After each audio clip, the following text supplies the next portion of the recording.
I have made many different videos on this channel specifically about applying particular ink techniques to a singular shape. And one of the things I talk about most frequently is the fact that these different textures and techniques allow individual objects, planes, or surfaces to stick out, to be contrasted by everything else in the image. And with that said, I think it's probably a good idea to actually apply all of that into a single drawing. So in today's video, I'm actually going to just detail a very small, pretty simple scene and show how using different ink techniques, different kinds of hatching, will allow these objects to be differentiated from one another. I'm going to be using just a single pen because I feel like that is the easiest way for you to follow along and glean as much as possible from this. If you would like to see some videos where I utilize all of my pens and explain why and how I'm using each one, please let me know in the comments below. And also, as we start, I would encourage you to follow along. You don't have to do the same kind of little scene I have, but I would encourage you to do something simple that allows you to practice some smooth techniques, different kinds of hatching, some contours, some vertical, some horizontal, etc. So let's go ahead and begin here. I drew out in very light pencil marks just a simple scene, a stone with a little bit of grass at the bottom of it, a trunk from some kind of old tree that's either fallen down or been cut down, and then a mushroom growing out of the top of it. This image specifically was chosen because the different kinds of rock are going to give me different textures to play with. The mushroom is fun and mushrooms are cool. And the grass in the foreground also gives me the ability to work on something else, which has been kind of gnawing at me when it comes to ink technique videos. And that's the fact that you often can do a lot with a particular drawing just by having some texture in the foreground. And so I decided I'm going to do that here. As I begin, I am simply giving myself some outlines. You'll notice I'm not doing the bottom of the objects because I don't know at this point exactly what I'm going to do with the grass. I don't know how much of the object is going to be obscured. So you can see I'm starting here at the bottom just to give myself something to work with by breaking down a little bit of that contour. We've got some grass of various kinds here, kind of breaking that up. I am doing some blades, some marks like this, and then others where it's simply some hatching marks. I think it's a good idea to differentiate those. If you really wanted to, you could break them up. You could have some actual leaves. You could have some little circular shapes, maybe to imply something like clover. But for now, we're going to keep it pretty simple. With small rocks like this too, it's not a ridiculous thing to actually have some blades of grass come out. And seeing as we've incorporated some blades here, it does make sense to have some of that texture in the foreground as well. So you can see right off the bat we have 4 unique shapes because I forgot my mushroom. So let's go ahead up here and get at least kind of the baseline of this mushroom in there. I chose to do a perspective on this where we are pretty close to soil level, grass level. So we're looking up at the trunk, we're not seeing the top of it. If you think of it as like a cylinder, it's basically like this. We would see the bottom of it if it was floating. Of course, that would be pretty strange. It's also why we see into the inside of that mushroom. So this is 5 simple objects. It gives me the ability to play with a lot of different things. I think I'm going to start with this central stone, and I'm going to treat it really simply. This is the way that I would generally, if I wasn't even thinking about it, treat stone. So I would start with some marks just going around the side. I'm going to use contour hatching for this. And these are basically implying the slope around this object. If I was going to use my pencil for this to kind of help indicate things, it would be like this. Think of it like a pumpkin. If you've got a round rock like this, these would be the lines that are going around it. That'll help a little bit to just give me some guidelines to follow. Now, as I reach this kind of middle point on the side, if I'm assuming a generalized vertical light source, then the shadow shapes are going to increase.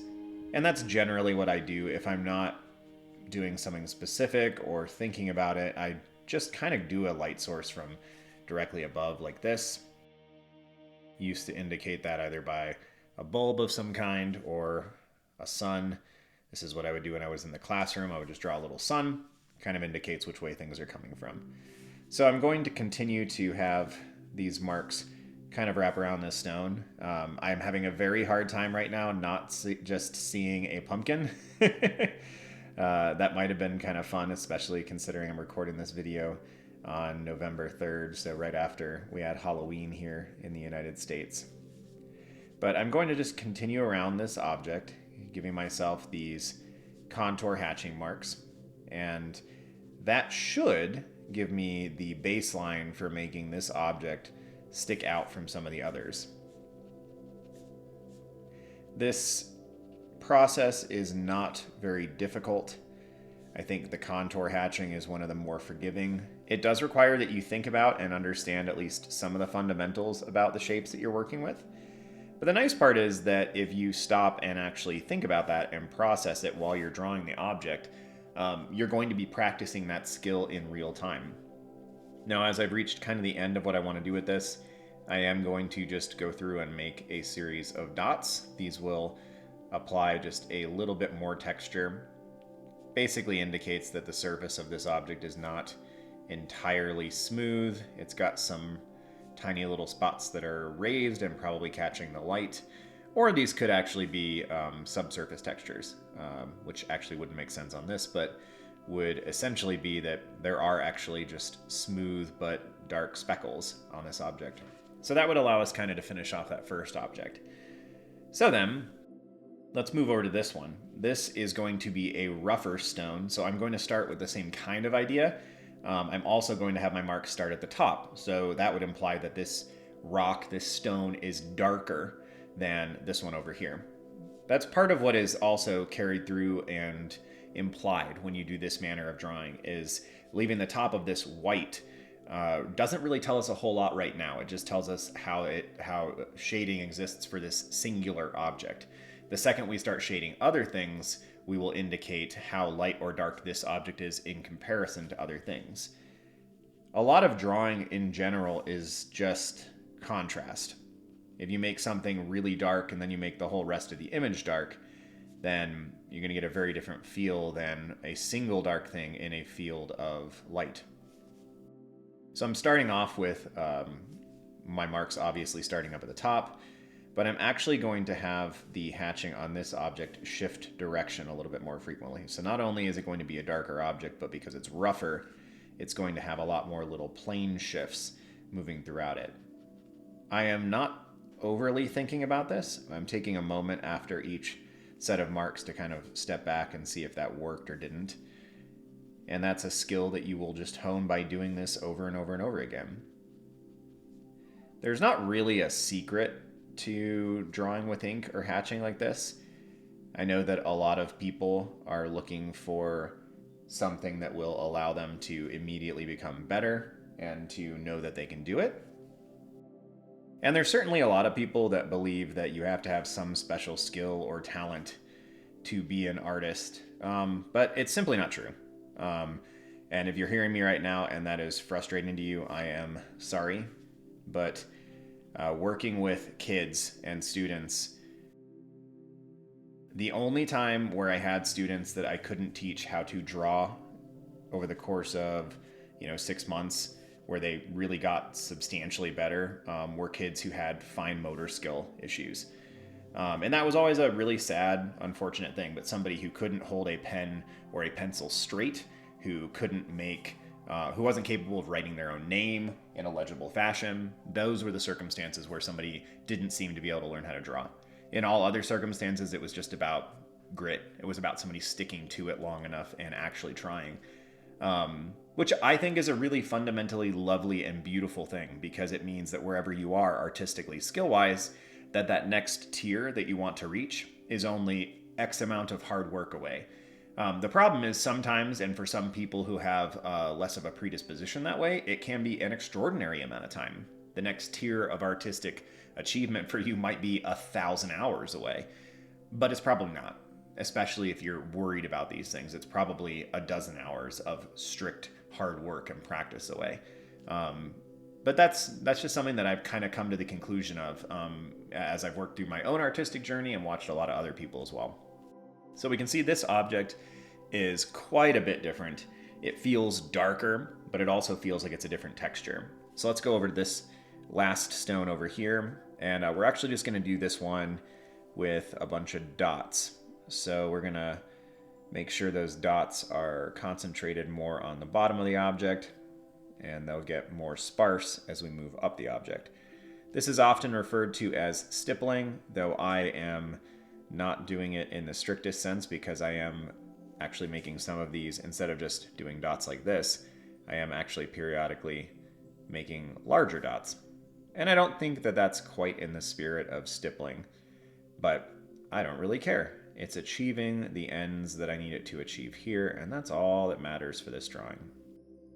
It's easy sometimes to get too caught up in, oh, what strategy am I using, and what artistic movement does this belong to, and would an artist from that period, blah, blah, blah. That kind of stuff is fun for art historians, and if you get a kick out of that, kudos, more power to you. But when you're just sitting down and drawing, so much of it's just what achieves the effect that you're trying to get, and focus on that, and you ought to be fine. So you can see here, I'm just concentrating those dots, and that basically makes this object look three-dimensional now. Could certainly use a few more dots on the bottom, but these three stones look very different from one another, yet they're still in the same space. And part of the reason that is all these little marks at the bottom.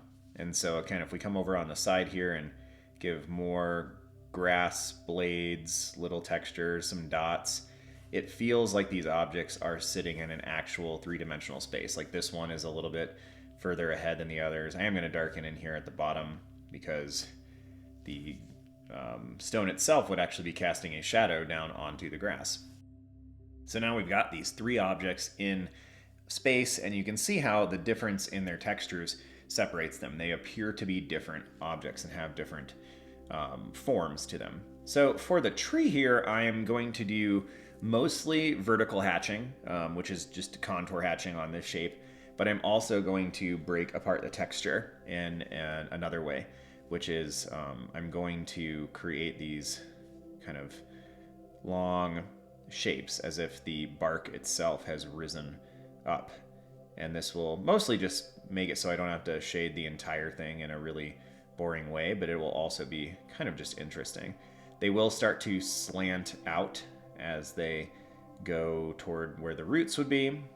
They're obviously cut off here at the top because the tree is either broken, and they will become more clustered as we get near the side because things will become closer to one another as you get toward the side of a circular object. So we're going to continue down like this. We're going to have them be a little bit more close there. And actually, I'm going to come off the side here as if right on the edge, we're seeing some others that are doing the same thing. Let's continue on the other side.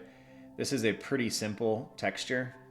I don't do a lot of stuff like this on the channel, but I think I probably need to do more of that. So if you'd like to see more textures like this that are not really hatching specific, let me know in the comments.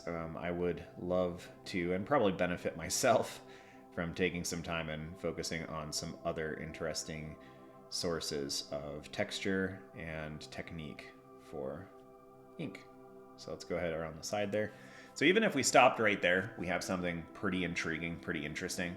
I'm now going to go in between these and give some additional texture. This is the same pen I almost always use. It's a 0.25 millimeter. I would actually prefer a smaller one here, but like I said at the beginning, I'm going to just use this, but I'm going to try to use it with a pretty light hand so the marks are pretty small. And I'm just going to make a series of mostly vertical hatches in between these textures, concentrating them a little bit more intensely again on the edges because that's where the texture is wrapping around the object. So this is mostly a pretty simple strategy. You just need to pay enough attention because it would be really easy if your eyes play a trick on you to accidentally put these marks on part of the texture that you just created, and that would be rather unfortunate. This is one of those textures that would be really, really fun to take watercolor or a colored ink or brush pens or something over the top of, or alcohol markers actually, because they'll fill in all those gaps and then you can go back through and you can highlight some of the other components. I am going to go along the side here just as I'm kind of pulling back and reflecting, and I'm going to darken the sides because it'll make it look a little bit more three-dimensional. Now, there is something else I could do with this texture that would be perhaps a little bit outside the purview of this video that's going to make it feel better, and that's if you think of each of these pieces of texture, like if they're lying on the object like this, and they kind of go down, then each of them is actually going to cast a little bit of a shadow underneath. So if you came and actually just darkened a little bit underneath each of these, you will get something that hypothetically should look a little bit more realistic and accurate. I'm not sure if I like the way that's coming out, but I think that is accurately how that would happen. And maybe you'd have to add a couple more hatch marks underneath to get that to distinguish itself. But that would give you a slightly different texture as well. And again, when I do these kind of things, when I'm not recording or when I'm just trying to play and figure out new strategies, I will often just do tiny little drawings and will make small versions of these to see what I like in a particular manner. And I would encourage you to do the same.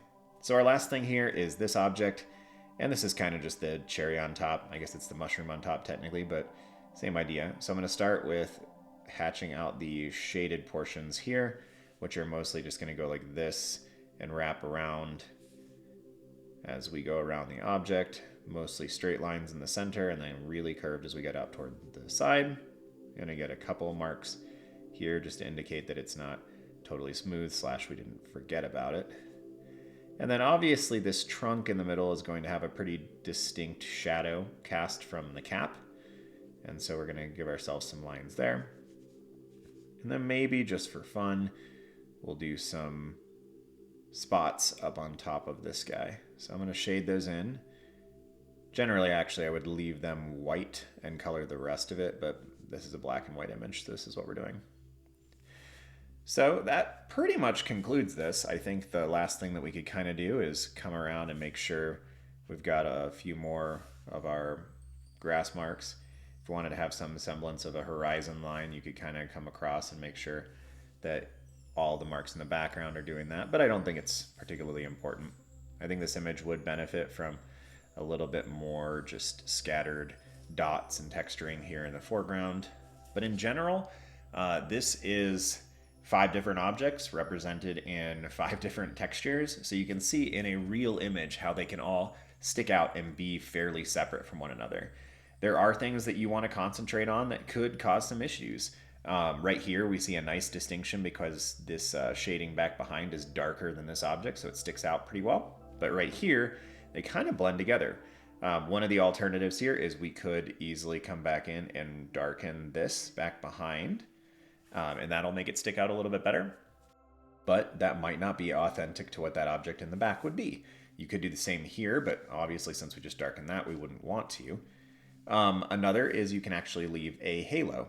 This is something I've done on a lot of my drawings, which let's say you have a shape like this, and then you've got the texture back behind.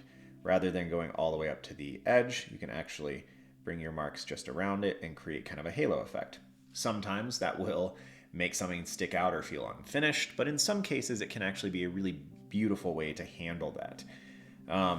The contrast we get here between the stuff behind, obviously working pretty well. If I was going to continue to work on this, I'd probably darken that in a little bit more.